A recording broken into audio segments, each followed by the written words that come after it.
What's up? I'm Sehie Olivia Koh. And I'm Asia Rawls, and we are the co-founders of the annual charity fashion show.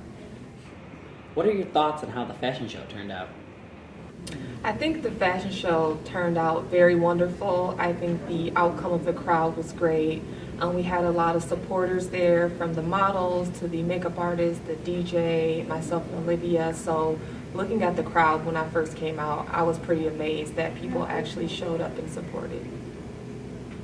Definitely had fun. A lot of people said that it met the purpose of the show to unite with different backgrounds and different stories. Like, we all came together and we were our own individuals. Like, we brought out our own characters, like from the audiences and from the models, but then we also came together and just had fun, and people just enjoyed being part of something that's like different and raw and just like fun, really enjoyable. What was your favorite moment of the show? Oh, there's so many. Well, we were running around crazy during the show, so we didn't get to see every part, but we actually had a watch party this past Sunday with our models, so we got to watch from beginning to end, like different angles of the shots, and man, I would say there were a few favorites. Father Tim, obviously, was very unexpected. I really liked the dancing was fun. All the dancing was fun. All the energy from the performers were fun. I don't know. The models surprised us too, because they did things that they hadn't done in practice. Just And I would from say, the like energy Olivia of the show. said, there's no really one defined point. I would say I liked it because it wasn't your traditional fashion show.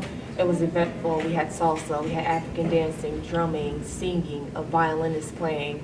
You know, we had so many different things. So I think all of that kind of made it entertaining, where people weren't leaving or trying to leave early. They wanted to see what was next. So the performances really were exciting for me, for people to be able to see that we have talented students outside of engineering and business, that these kids actually can sing, they can dance, they can play guitar. So that was pretty exciting. Yeah. Charity was an important part of this event. How rewarding is it to turn something you enjoy into a way of giving back? Very important. Obviously, it's something we're really passionate about, and the boys that I work with at Christ Child House, the orphanage, actually got to be a part of the show too. So just watching them, not only did the show help them bring different funds and activities, and then the clothing and food from last year, but also they got to contribute to it too. And so I really enjoyed it. I had a lot of fun. I know our models loved it and loved just seeing who they were actually serving be a part of it too. So yeah, it just makes you feel good once you know you're doing something for a greater purpose beyond you. Even the people that were there that showed up knew it was for charity, and it just makes it, because most of the services were for free, so the body painting, the hair and the makeup, a lot of that stuff was for free, but when they know it's technically not for free because we're using the money from donations to give back to our organizations, it makes you feel like at least one time a year, because you get so wrapped up once you start a business, that you can do something to give back, and you meet people, you network, and it's fun. So I think that charity really just emphasized the purpose of our whole movement and future charity fashion shows. Do you have any advice for future Detroit Mercy students? I would say just continue to break the barriers of any school that you go to. If it's something you don't like, be that change, be that person. Don't always wait for someone to give you authorization. Like myself and Olivia, we were very diligent, we were determined. We were told no a couple of times, and it's how do you handle that no? How do you write a proposal? What is it you want to do? We had proposals, and the thing that you say, because a couple of the models approached us wanting to move this forward, and we said that's great. However, look at the steps that we took. You might be told no. You may not get bargaining power from other people because they may not want to do it because we're not doing it next year, but how do you push beyond that? So we're teaching them that, and then that can also translate into the working world too, how to break those barriers, take a stance, be productive, and work hard, and you will see the fruits of your labor if you commit to that. So same.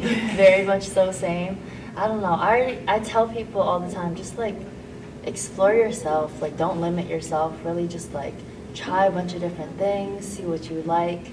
and also just like push other people to also just like go above and beyond, like go above whatever you had limited yourself to before. Just like really just step up, and if you want to see a change or if you want to see something done, like just go ahead and do it. Go out and just Because I have fun think with it. 30 or 40 of the models probably would not have done that unless me and Olivia really pulled them in. And once we finished, they're like, thank you so much, because I was thinking about dropping out, but you and Olivia told me, like, stick it out. It's outside your comfort zone. So I think just being a leader, you have to lead people and say, like, you can do this. So whoever takes it on has to have that leadership quality. Any fashion advice for the viewers? You should come look at our rooms. Right. First of all, I got to get rid of my clothes. To sew too many clothes. I don't know. My fashion always changes. Like the way I express myself changes all the time. So whether it's through clothing or through just like I've been starting to write a little bit of poetry, or to just like having different like one-on-one like heart-to-hearts with people through like just words and just like feelings, you know what I mean? I don't know. My advice is just like find your own, like do you, because everybody is gonna do whatever, but like you find your own thing and really like I keep saying have fun with it, but really like, I don't know, have fun with it. Go out and like try new things. It doesn't have to be confined to like what you typically see. Go out, cut up your own stuff, like that's what I do. Go and like sew on your own things and maybe put on a hat to something that you wouldn't typically put on a hat to. Just like explore, like be adventurous, like be resilient. Don't do the same thing every day. Yeah, kind of similar things that she stated. To me, fashion is like art. It's like she said, it's whoever you are. And I think that's why in the fashion show we had many different lines. We had free, we had passionate, we had dark, I had African, we had Arabic. It's whatever you are, and people feel like, well, I'm not a fashionable person, but we kind of are because we dress to our liking, whether if it's punk rock, whether if it's gothic, it's culture, it's art, it's expression, it's life, it's who you want to be. So I think sometimes we look too deep into it. Maybe not. Maybe if it's religion can look at as art or fashion or something that speaks something different. So it's a language.